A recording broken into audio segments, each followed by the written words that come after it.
Good day, grade 8 learners. Welcome to today's class. Today we'll be looking at congruent and similar triangles. Okay, what are similar triangles? Let's start with similar triangles. Similar triangles are triangles that have the same angles and whose corresponding sides are in proportion. Okay, we can look at these two triangles here. Triangle ABC as to triangle DEF. Okay, now triangle ABC. In triangle ABC, angle A is equal to angle D, and angle B equal to angle E, angle C equal to angle F. Now, we can conclude if these angles are equal to the triangle in the triangles, we can conclude that these two triangles are similar. Now, the reason for concluding that triangles are similar is AAA, which simply means that angle, angle, angle. Or we can show if we can prove that the corresponding side is equal. Like for instance, if we can prove that AB is equals to DE and BC is equals to EF and then DF is equals to AC, then we can also conclude that these triangles are similar.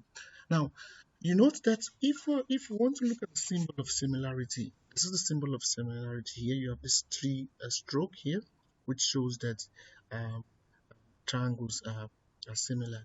Now, in the order in which we write these similar triangles also matter. For instance, look at what is happening here. Look at this. Focus on this side. You would see that my A corresponds with my D. Okay, and it shows here that angle A is equals to angle D. Look at my arrangement again. My B as to my E. Okay, my C to my F. So the order in which we arrange these angles are very, very important. Now, if the sides are in proportion, okay, then we can conclude that AB divided by this side DE would be equal to BC divided by EF, and of course AC divided by equal to AC divided by DF. I've talked about the order in which you need to write the angles in the triangles. Now let's quickly look at congruent triangles. When we say triangles are congruent, we're saying these triangles are exactly the same. Okay, that's what it means for triangles to be congruent. And there are reasons for us to show that, or conditions that triangles need to meet for us to conclude that truly these triangles are congruent in nature. One of them is SSS, which means side, side, side. The other is SAS, which is side, angle, side. Another one is angle, angle, side, or we can say side, angle, angle, or angle, side, angle. Okay, and the last one is the right angle hypotenuse side. Okay, now if two triangles are able to satisfy these conditions below, then we can actually conclude that the triangles are congruent in nature. Okay, so there's a worked example here. Look at example 1 here. It says prove that triangles ABD and ACD are similar. Of course, we know here we need to prove either that the corresponding sides are equal, or we prove that AAA, we use AAA to say that angles, angles, angles. That means angle A equal to, in triangle A, DB, and triangle ADC. If we can show that A1 here in triangle ADB is equals to A2 here in triangle ADC, and B is equals to C, and D1 is equals to D2. Of course, we can see the 90 degrees there. So we know that these two angles here, they are equal. Okay, so for us, we know exactly that this is the bigger triangle. Let's look at the bigger triangle here. ABC here is like an isosceles triangle. Why? Because AB is equals to AC then angle B here would be equals to angle C here. Okay, so we've got also a common side. We've got also a common side AD. Okay, so we also have this 90 degrees. So we can easily tell that this angle is equals to this one. Okay, this angle now would be equals to this one. Why? Because angles opposite equal side, since AC is equals to BC, I mean AC is equals to AB, angles opposite equal sides. Okay, then we can conclude now that A1 will be equals to A2. Why? Third angle of a triangle. Okay, so by that we can actually say that triangle ADC is equal to triangle ADB. All right. Now that's example one. Let's look at example two. Example two says determine the length of the unknown sides in the triangle. Okay, we're given this triangle here. Okay, we want to determine the unknown side. Now this has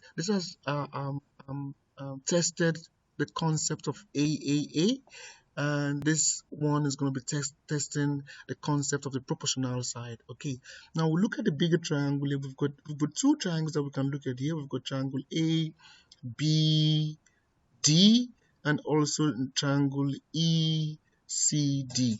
Okay, now we can see that there is a big triangle here and there's a small one inside of the big one. So angle D here, this angle here, is a common angle to both a triangle. So angle D is common, okay, because you can see that the small triangle is inside of the bigger triangle.